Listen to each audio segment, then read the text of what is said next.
Syracuse is heavily recruiting the state of Florida. That's right.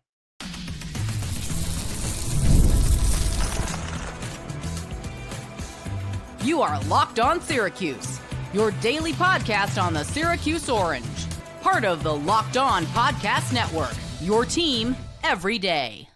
Hello, everyone, and welcome into Locked On Syracuse. I'm Jackson Holzer, and thank you for making Locked On Syracuse your first listen of every single day here on the Locked On Podcast Network. It's your team every day, and we are free and available wherever you get your podcasts. And on today's show, we are joined by Locked On recruiting expert, the host of the new Portal podcast, and the host of Locked On Florida State Seminoles, Brian Smith. We're going to talk all about Syracuse football recruiting, but in one particular state, and that is the state of Florida. Brian, thank you so much for taking the time to join us here on this podcast. Now, you believe that Syracuse football will get at least 7 high school recruits from the state of Florida, a state we know the big three in the state, right? Florida, Florida State, Miami, even to a lesser extent, you got UCF and USF that'll steal a recruit here or there. So before we even get into some of these players that Syracuse is going after, how is it that Syracuse has become more prevalent in the state nowadays? Connections, relationships. Fran Brown has recruited the state of Florida before, and some of his assistants have ties to Florida as well, and they prioritized it. And quite frankly, they've built relationships the old-fashioned way with just communicating with kids, and they love it. When I was talking with Calvin Russell on Sunday, it was pretty simple. Somebody said, hey, what's the deal with Syracuse? We keep hearing the buzz with him. He goes, I'll give you a simple answer. And he goes, Fran Brown. And that was the end of the answer. So when it starts with your head coach being an elite recruiter, you've got a chance with just about anybody. But Syracuse overall, that staff does a great job in the Sunshine State, and they deserve credit. I guess along those lines, Brian, what are some of the common themes that you notice when you're talking to these Florida recruits, when they're talking about Syracuse specifically, I guess also compared to other schools? I get comments like they're real, they really want to get to know you, that's family. Those kind of comments usually transcend into at least being in the final group. And I can't remember a time when that wasn't the case. I don't care if it's basketball recruiting, football recruiting, whatever. You hear words like family. I mean, that's kind of self-explanatory. These are guys that have figured out how to get kids to communicate with them consistently. They're doing a good job with family members, etc. It's not just a player.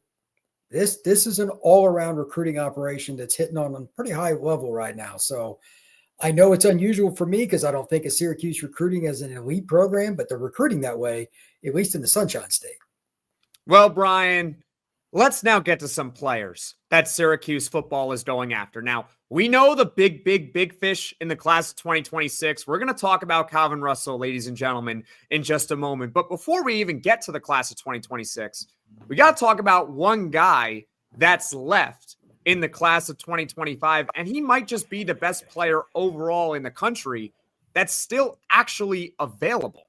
And that's Javeion Flowers. He's a 2025 defensive back. The reason why he's available is very simple. He reclassified pretty recently to this class, top 100 overall recruit in the country on 24/7 Sports, and he's down to 6 schools, and those 6 schools being Syracuse, North Carolina, Miami, Florida, Georgia, and Auburn. So it's definitely going to be a tough recruitment there.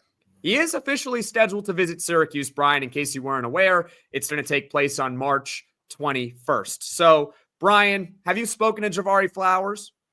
Not recently. I mean, I've met him in passing and interviewed him when he was at the Under Armour game back in January. This is before he changed classes, though. So we weren't prodding him then for this kind of information. And then it happened after. We're like, oh, because he had a great camp. And maybe that's why he decided, because he played very, very well.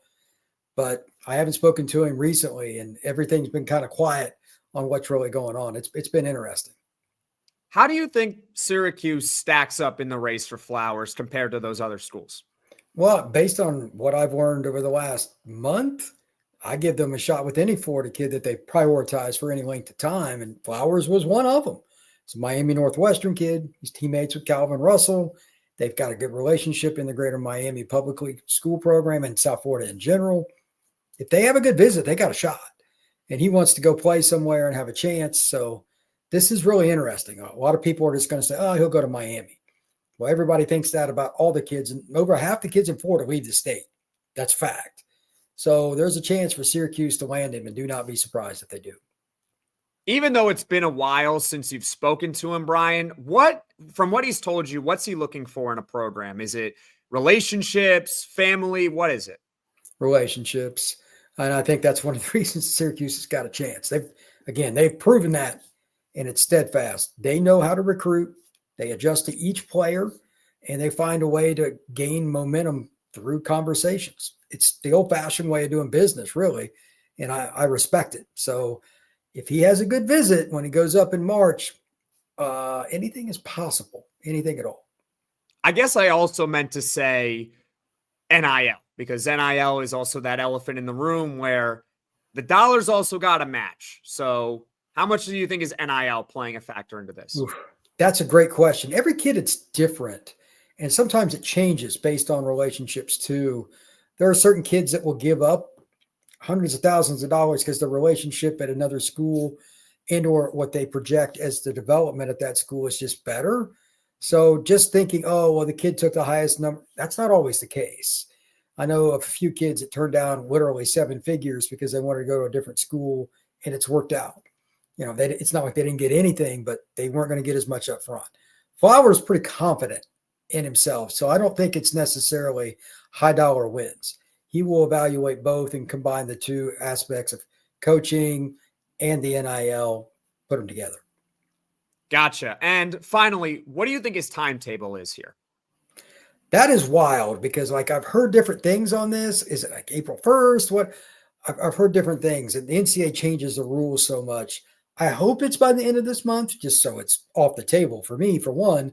But if it doesn't, I think he can just enroll in the summer. I know the NCAA wants to have all the boxes checked and all that, but I believe it'll be done this month, but he has to enroll this summer somewhere. It's funny that you mentioned that because you're right. It seems like there's these deadlines, but at the end of the day, he just decides to reclassify to 2025. And then all of a sudden you're like, wait a minute. I thought I already signing day already passed. Both signing days, I might add. Yeah. The early signing day, the regular signing day, which really isn't the same anymore with the early signing day. And he's just still out there. So it's, what is the point of the signing days if you could just, I guess, sign whenever? And oh, by the way, wasn't there a high school recruit that entered the transfer portal in 2024? I know it has nothing to do with Syracuse, but didn't that happen as well? There's been several kids. Julian Sayin signed with Alabama, and then 2 weeks later, he was transferring to Ohio State because Nick Saban decided to retire. So, yeah, signing is not as important as it used to be, and I think they want to have, especially for the coach's sake, the signing day is more for the coaches than it is the players. They need to have breaks from this stuff. So I'm all for it. And it's for us too. We need to have timetables so we can plan our days, just, our normal lives. But Javari is a very special case because he reclassed so late. I'm not sure if I've seen one go that route. And I hope there aren't a lot more, to be honest with you. But again, let's hope that he's done by the end of March. Get the supplies you need from the site made for the skilled trades, Supply House. Whether you're in plumbing, HVAC, or electrical work, Supply House is the reliable way to order products online. Their easy-to-use website is packed with helpful resources and the latest product info to help you get the job done right. Plus, with a complete inventory of over 200,000 parts from 400-plus top brands, you'll find exactly what you need delivered fast from coast to coast. Need help from an order? Well, Supply House offers expert support and industry-leading service, so you'll always talk to a real person. And for trade pros looking for extra edge, their free TradeMaster program offers exclusive perks like a dedicated phone line, free shipping, and discounts on every order. Thousands of steel professionals are already taking advantage, and now it's your turn. Join the TradeMaster program today at supplyhouse.com/TM and start ordering plumbing, HVAC, and electrical supplies with just a few clicks. Plus, use promo code SH5 for 5% off your first order. That's supplyhouse.com. Once again, we are joined by Brian Smith. He is Locked On's very own recruiting expert, the host of the new Portal podcast. Be sure to check that out when you are done watching or listening to this podcast. And of course, he is also the host of Locked On Florida State Seminoles. We talked about some general thoughts in Syracuse and recruiting in the state of Florida and why it's on the rise. We also talked about Javeion Flowers just now, the one guy that's left in the class of 2025. And now let's shift gears to the class of 2026. And you know who I'm going to start off with. You know it, Brian. Come on. Calvin Russell, a wide receiver, a freak athlete, a top 15 overall player in the country on 24/7 Sports. By the way, Brian, Syracuse isn't his top 12, and they are getting an official visit per himself. I saw a headline out there from On3. Date still to be determined. So your previous stance has been very simple on Calvin Russell. Syracuse has no chance. Now, all of a sudden, it seems like they do have a chance. So what has changed? I think it's just the ability for them to get involved. Like, he's the one, when I was with him, interviewing him after Under Armour, that convinced me that Syracuse has got a chance with anybody when he made the comment about Fran. And that's great. But he also went through, and he's a really nice guy. And he said, hey, man, I want to give everybody a shot. I want to make sure I at least get everybody an unofficial, et cetera, et cetera.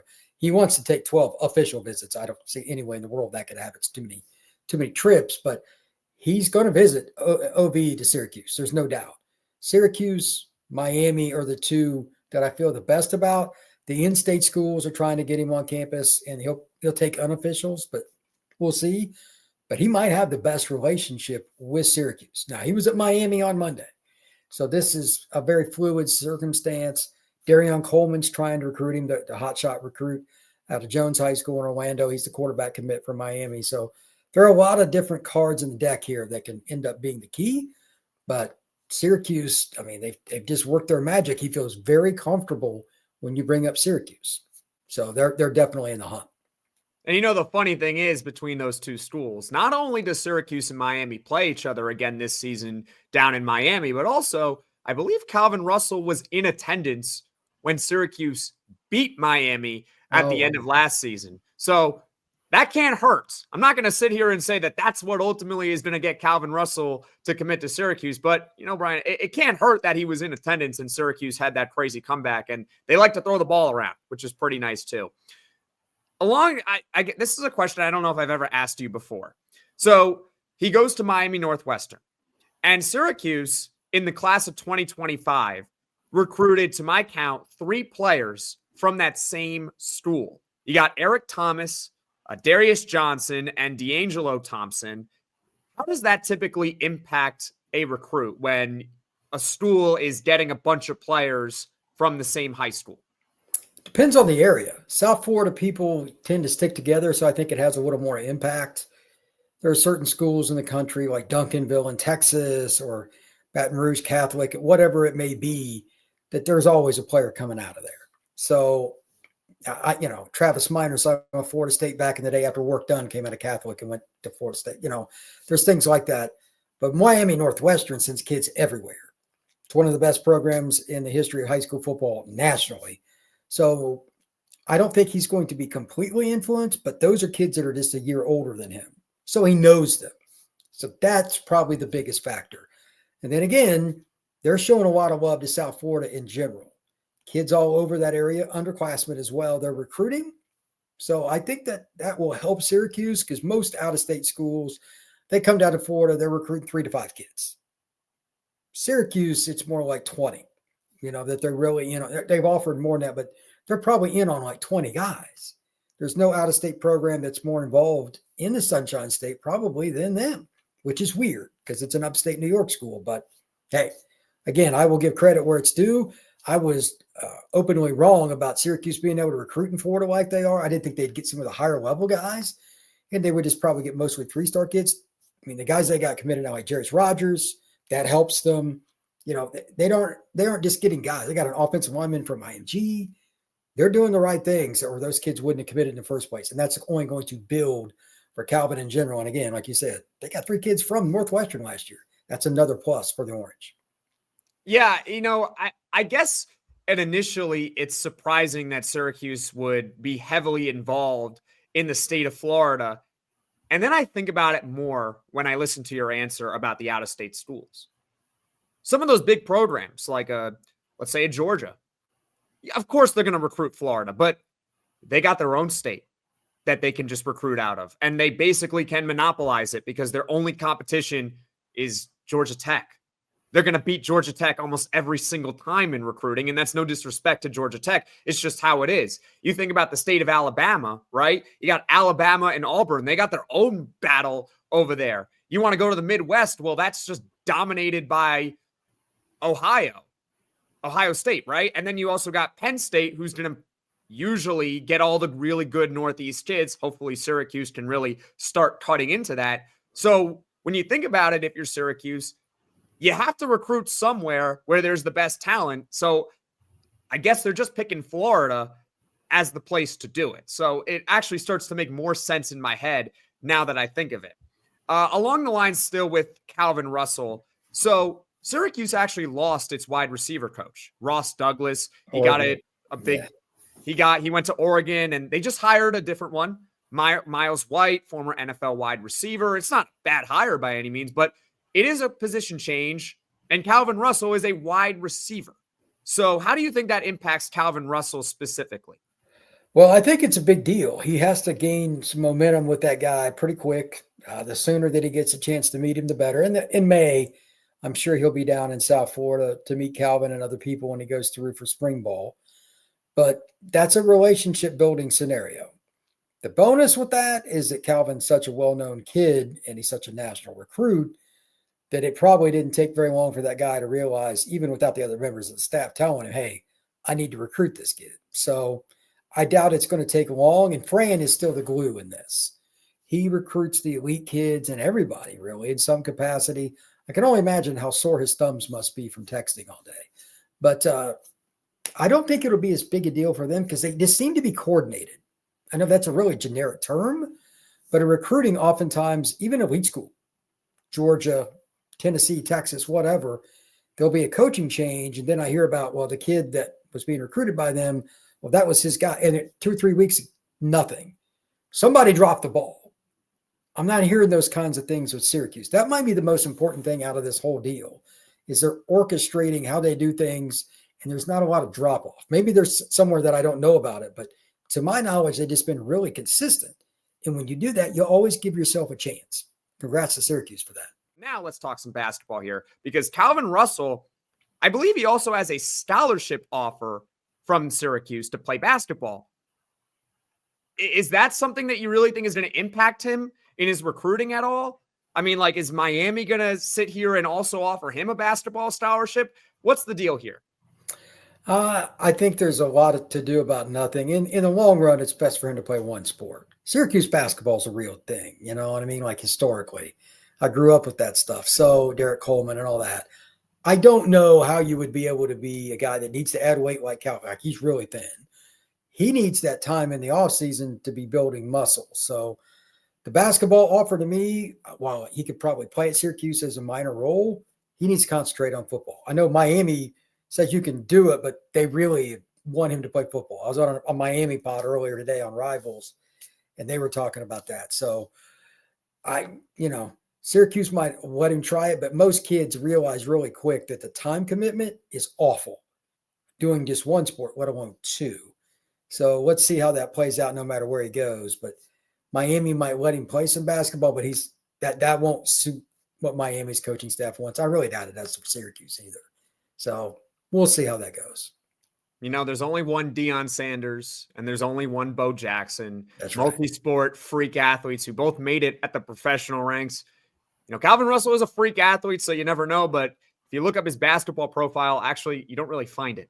So I think he's a much better football player. And, you know, I guess it can't hurt, but we'll see how it goes. I guess the final thing on Calvin Russell is very simple. What's the timeline here? National Signing Day. He made it very clear he's going all the way to the end. So he wants to take the visits, and Syracuse will have to play the long game along with Auburn and Michigan and Miami and everybody else. Fair enough. We are joined by Brian Smith, the host of the new Portal podcast here on the Locked On Podcast Network. He is a recruiting expert and also the host of Locked On Florida State Seminoles. We talked about the big fish in the class of 2026 that Syracuse is after, and that is freak wide receiver. Yes, he is a freak. Calvin Russell. Oh, by the way, Brian, steak dinner. Just remember that we have that. I'll be happy to buy you one if you did, because it's cool. It's a great story. It'd be great. We made this bet back in July, I want to say, of 2024. It's been a while, but I never forgot that. So that's okay. I'm looking forward to it because I have no downside here. If he doesn't commit to Syracuse, it's a bummer. But I don't owe you anything if it doesn't happen. That's right. Man, that's a poor deal that you made. I just like my odds. I'll play the field here. I'm looking at it that way. But then all of a sudden now Calvin, okay, all right. Things are changing, right? All right, let's move on from Calvin Russell. Let's talk about an edge rusher in the class of 2026. We're actually going to get to a pair of defensive linemen. Cameron Wilson, a 3-star. He's officially going to visit Syracuse, I believe, in mid-June. So right. Syracuse is right there in the mix for him. When you get that official visit, from speaking to you, you got a chance with pretty much every single recruit that you get on campus. So he's only a 3-star, but I've heard you talk about Cameron Wilson, and you seem to be a lot higher on him than the recruiting sites. Why is that the case? Because I've seen this for a very long time. When Bobby Bowden built his program, when Miami built theirs in the 80s, these are the kinds of kids they took. Cameron told me that he's 6'4", 210 right now, and he's long and lanky, but he is very motivated. He's naturally athletic, and he's got the long arms and legs that kind of fit into what you're going to do. Like, he's going to be 245 in 2 years, and he's going to look the part. It's different when you're in high school at Miami Southridge as compared to being at Syracuse or Florida State or wherever he ends up signing. So I'm curious to see where he goes. Like, he's got a visit set with Cal. Like, his list is wild. Miami's not after him, but I think that's a mistake. And he's really high on Syracuse, by the way. But watching him move, that is the building block for a long-term projection, is a guy that could even get drafted. See it all the time in Florida. Kids are raw, track athletes. Cameron kind of fits that profile. And I've just seen it too many times to be overwhelmed with what his ranking is right now. I mean, do you see him with a big senior season maybe completely going way up in the recruiting rankings, or do you think it's going to remain relatively stagnant? Well, he had a big junior year. He had like 20 sacks, and it's just, he didn't get there's so many good players in South Florida. It's hard to explain. Like, it's insanity how many good players are down there. So not everybody's going to get the same coverage. But now that he's on the scene, he's going to take an OV to Florida State and to Syracuse and to Cal, blah, blah, blah. I think his ranking will go up, and he's a really likable guy. Well-spoken. He's very respectful of the media. And I imagine he'll go out and have another good year. Teams will probably run away from him. He may not have quite as good of numbers. He won't have as many chances. I'd double him. That's what I would do. But at the same time, I highly doubt that he's going to be a kid that you can't notice. He's playing in the Miami Public League. There's nowhere to hide there. Everybody's talented. So he'll make his mark again, and he's got a chance to move up the rankings. Sweet. Let's get to another defensive lineman here. And this guy is not, let's say, a lesser profile recruit here. James J.J. Johnson on 3. He is the number 1 defensive lineman in the country. Now, some sites may have him as the number 20 defensive lineman in the country, so it varies wildly. So I guess my first question for you is, why is it that these recruiting sites seem to be so split on him? He's a consensus 4-star guy, but you got one site saying he's the best defensive lineman in the country, and you got another site saying, well, yeah, he's really good, top 200 player overall, but he's the 20th best defensive lineman. Why is that the case? He doesn't go to the camps. Like, he wasn't at Under Armour, and it's just not that many people have seen him live. Most people won't rank a kid as high if they haven't seen him live. And he plays in Fort Myers, and while he's at a tradition-rich program, he's at North Fort Myers, which this will kind of put it in perspective. They've got a decent tradition. Javeion Cooper and a guy named Deion Sanders both played there. That's kind of a nice starting point. But again, he hasn't played at the camp, so nobody's seen him live, really. But his official visit list is Georgia, Florida, Miami, Syracuse, and Penn State. So, his film's good. I just don't know if he's played dominant competition with interior offensive linemen. I really don't think he has in Fort Myers. So people are a little iffy about the ranking. He's one of the hardest kids to rank in the country. What type of defensive lineman is he? One gap and go. Old school 4-3 defense like Miami and Florida State and Florida played. He could do a little two gap in certain situations, but he's a one gap guy. Create, penetrate, and disrupt. That's pretty much what most teams want to do anyway. And that's an athlete at 270 plus that not many teams are going to be able to handle. Now it's just a matter of him growing, getting a little bit bigger, and adding just a little more technique as the athleticism is there. Gotcha. And so how do you think Syracuse overall fits in the race for him? That's a great question. I do not know him personally, and you look at the list, and it's just so wild because you got Penn State and Syracuse up north. You got Miami and Florida in-state, and Georgia is Georgia. Syracuse is always the wild card now in the state of Florida. So he can play early there. Lord only knows he would compete earlier there probably than the other four. But at the same time, sometimes the allure of Georgia or Florida, whatever, is a lot. I wouldn't wager on where he's going to go in any way, shape, or form. This could be a very wild recruitment. I think a wild recruitment actually really helps Syracuse. It could. Because if it's an easy recruitment, then I look, I'm a Syracuse fan. I'm a Syracuse alum. I do a Syracuse podcast, and I see that list of schools. If you're telling me it's an easy recruitment, yeah, I have a feeling he's going to go somewhere where we all predict him to go, which is not Syracuse, unfortunately. But you know what? If it's a wild card and it's up in the air, we have no idea. I guess that gives Syracuse at least a puncher's chance at landing a guy like James J.J. Johnson. Oh, by the way, I mean, they got Jarius Rodgers, and you were on the podcast to talk about him. So that would be a pretty nice foundation along the defensive line. I mean, imagine a 2026 class of Cameron Wilson, James J.J. Johnson, and Jarius Rodgers. I think that sounds pretty good, right? I mean, that would be good for the Syracuse coaching staff. I can assure you there'd probably be some phone calls at the schools in the state of Florida about what's going on, though. That's not my problem. I didn't say it was. I'm just that's not our problem. If we're taking your guys, that's your problem. Don't look at me. I have nothing to do with it. I just run the podcast. I know it. I know. I wasn't speaking directly at you. I was speaking at, the big Florida schools. All right. So defensive backs. Let's talk about all of them because there's a lot of DBs that they're going after. All these guys we're going to talk about are composite 4-star recruits on 24/7 Sports. And it's not a surprise that Syracuse football is going to heavily target defensive backs that are elite. They've gotten one already in the class of 2025 in Demetrius Samuel. So they can do it from the state of Florida. Plus, Fran Brown, he was a DB's coach at Georgia. So it just makes sense that Syracuse can go after these big-time defensive backs from the state of Florida. So let's get to the prospects, right? You got Jaden Broadnax, you got Aiden Pouncey, you got CJ Hester, and you also got Darius Hughes, currently a Florida State commit, but he does have an OV for Syracuse. So Locked On, or Seminole fans, I should say, because you are the host of the Locked On Seminoles podcast. Wouldn't that be something if Syracuse can get a flip right there? Of that group, who is Syracuse prioritizing the most?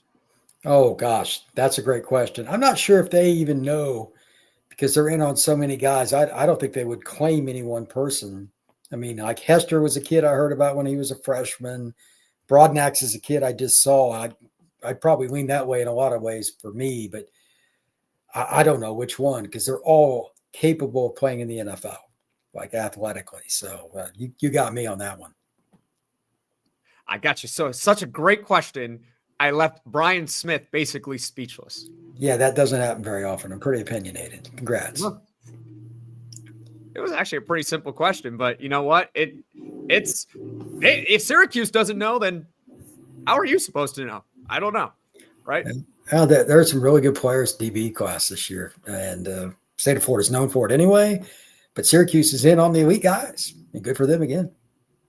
All right, so I guess of those four, do you think they land at least one of them, and maybe even multiple?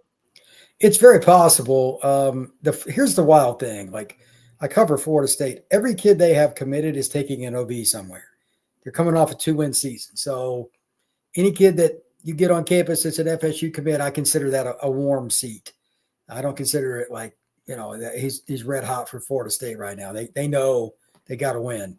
That being the case, the one that I would look at the most is Hester.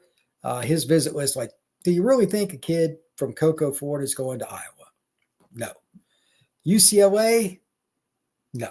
It's too far. So, not that Syracuse is close, but it's not Los Angeles. So I would look at it that.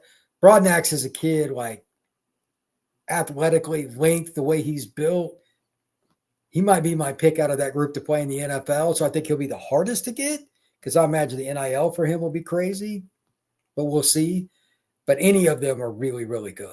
So, Tadarius Hughes and all that, he's got the length you're looking for too. But if you get him on campus, again, Fran, like you said, he's a DB guy. That gives them a shot. And that's all you could really ask. All right, Brian, is there anything else you'd like to add? One last thing. This month is huge for Syracuse, not just with Florida recruiting, but this is the open period again. We're just coming out of the dead period, unofficial visits for spring practices and all that stuff. Syracuse, like every other school, has to get kids on campus unofficially to lock in those OBs, and I'm sure they will. But pay attention to who visits Syracuse this month. Awesome. Thank you so much, Brian. That is Brian Smith, Locked On's very own recruiting expert, the host of the new Portal podcast, and the host of Locked On Seminoles. Thank you all so much for watching. Thank you all so much for listening. If you like this podcast, be sure to hit that like button. And if you really enjoy the podcast, be sure to hit subscribe. Tell all your friends about Locked On Syracuse so this channel can grow and reach all Syracuse Orange fans. And we'll see you all again soon.